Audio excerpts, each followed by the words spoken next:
Salut à tous, c'est Pank Dachano, bienvenue sur cette vidéo qui aujourd'hui va parler des postures d'analyse transactionnelle et donc des trans dans lesquelles on rentre très facilement quand on est habitué avec certaines personnes à se mettre dans des postures. Pensez bien, on a des postures adultes, parents, enfants et on a pris l'habitude dans des tas de situations à se mettre en transe, s'induire une posture. Et c'est assez intéressant d'écouter le timbre de voix, de regarder les postures physiologiques, le body language de beaucoup de personnes quand elles sont en relation avec certains types de personnes, dans certains types de situations, où d'un coup on voit leur posture datée, leur posture parent, adulte, enfant, changer complètement. Il faut bien voir que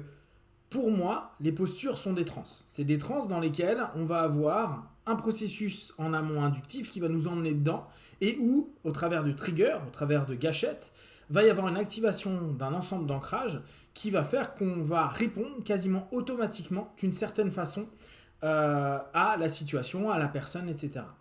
Parce que ça va nous ramener sur des structurations psycho-émotionnelles qu'on a eues quand on était enfant et qui nous ont été entre guillemets, éduqués et en même temps, l'ensemble des réponses qu'on a pu trouver comme étant les plus conformes possibles pour s'adapter aux situations et aux personnes qui sont en face de nous. Souvent, on va se dire quand il y a une personne qui est en autorité, la plupart des gens, vous allez voir que si la personne, elle axe bien son autorité, alors que ce soit paternaliste ou maternant, va y avoir un moment donné où la personne, elle va switcher, elle va être en posture d'adulte, puis si la personne invite correctement dans cette posture d'autorité à revenir en enfant, on va avoir un changement de voix, une rébellion qui n'a pas de sens, si par exemple il se met en enfant rebelle, euh, une,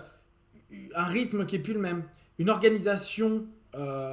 des pensées et de la parole qui va changer. On va souvent dire, mais c'est marrant, quand tu étais avec lui, tu parles pas comme d'habitude, t'as pas été très clair, d'habitude, toi qui as tellement l'habitude d'être comme ceci, comme cela.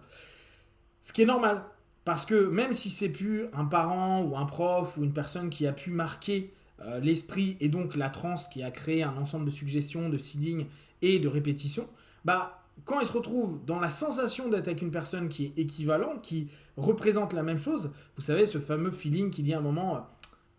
j'ai l'impression de le connaître, j'ai l'impression il réagit comme mon père, ma mère, mon meilleur pote, ma femme, mon mari, mes enfants, etc., etc. Donc automatiquement, on se remet dans des postures comme ça. D'ailleurs, c'est assez amusant de voir comment des femmes peuvent, avec certains de leurs mecs, devenir leur mère. Et d'un coup, l'autre l'invite soit à devenir enfant, soit indirectement, elle l'invite à lui prendre une posture d'enfant. Et dans cette dimension-là, on a réellement quelque chose d'intéressant parce que c'est spontané, mais d'hyper bloquant. C'est comme si on avait un ensemble de trans prédéfinis dans lesquels on va se plonger en fonction des situations et des personnes et qu'on n'arrive pas nécessairement à bloquer. L'idée étant de rester le plus possible dans une posture neutre, c'est-à-dire dans la posture d'adulte. La posture neutre, c'est prendre en compte l'ensemble du rapport psycho-émotionnel, prendre l'ensemble des réflexions, des pensées et des cadres dans lequel on est. Et le mener et pouvoir l'analyser, le comprendre, le percevoir, le recadrer pour avoir une attitude qui va être, si possible,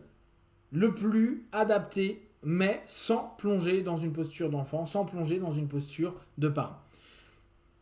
En plus de tout ça, on a nous nos caractères, donc on va avoir plus tendance à être parent ou plus tendance à être enfant. Et dans ces notions-là, on a aussi nos propres trans.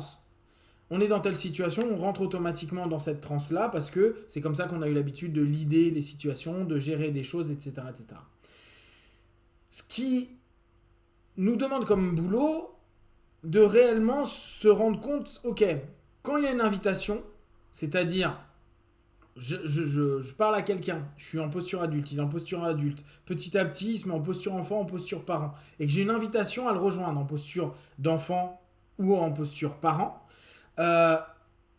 là on est dans la phase inductive. C'est-à-dire que la personne elle est en train de nous emmener dans un process où on va être paradoxalement le sujet de l'hypnotiste, c'est-à-dire notre interlocuteur ou la situation, et on va petit à petit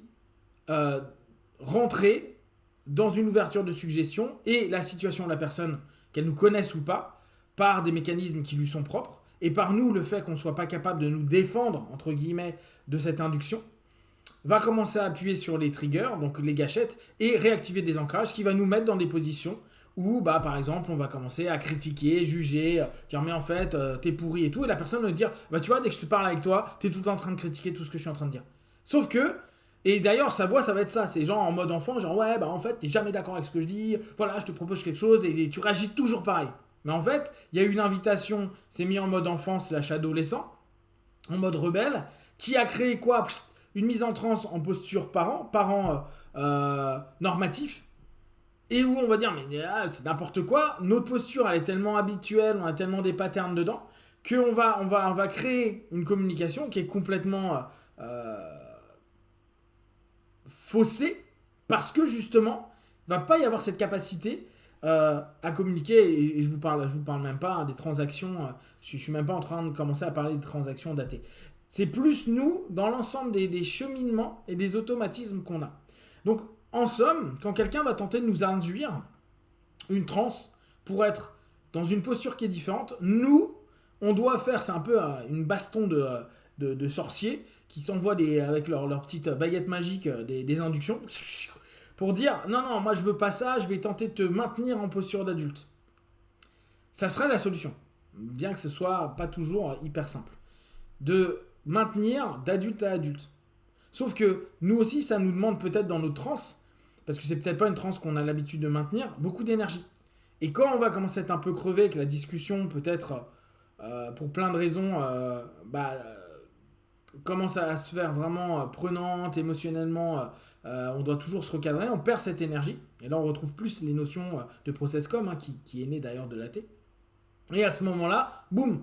on se barre dans une autre transe. Et ça se trouve, c'est nous qui allons inviter, alors qu'on a tenté de maintenir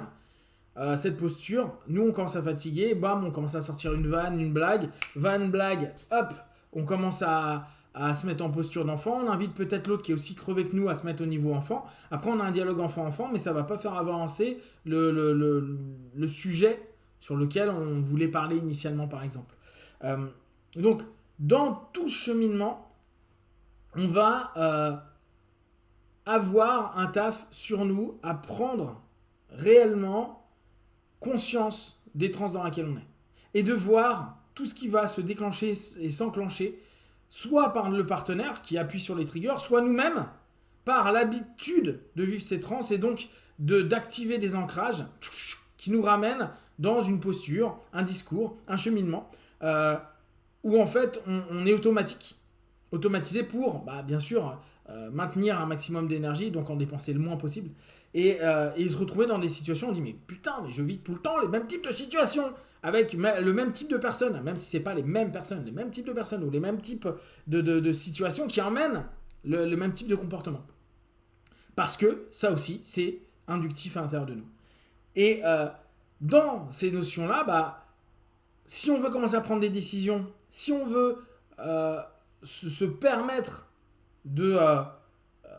d'être moins dans sa transe, c'est à nous de fermer nos transes. C'est à nous de s'imposer à rester, alors là pour ceux qui font de la thérapie, dans une posture qu'on va maintenir, mais qui va être hyper énergivore. Le temps de la discussion, le temps de l'échange, et le moment où on sent que ce qui a été dit et la communication a été faite comme il faut,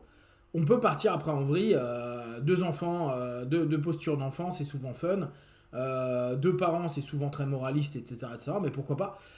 ou même, on peut commencer à croiser les postures,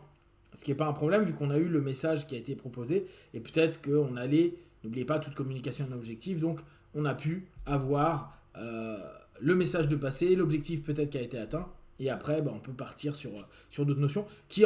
et souvent, je trouve que là, le process com est intelligent, va nous permettre de récupérer de l'énergie et donc éventuellement, ultérieurement, revenir sur des postures plus adultes et continuer s'il y avait des éléments qu'on devait compléter. Si vous avez des questions et des remarques, partagées sur Facebook, YouTube, j'y répondrai le plus rapidement possible et comme d'habitude, de tout ce que je propose, ne prenez que ce qui est bon juste pour vous, tester, observer, analyser et conclure. Be one, ciao.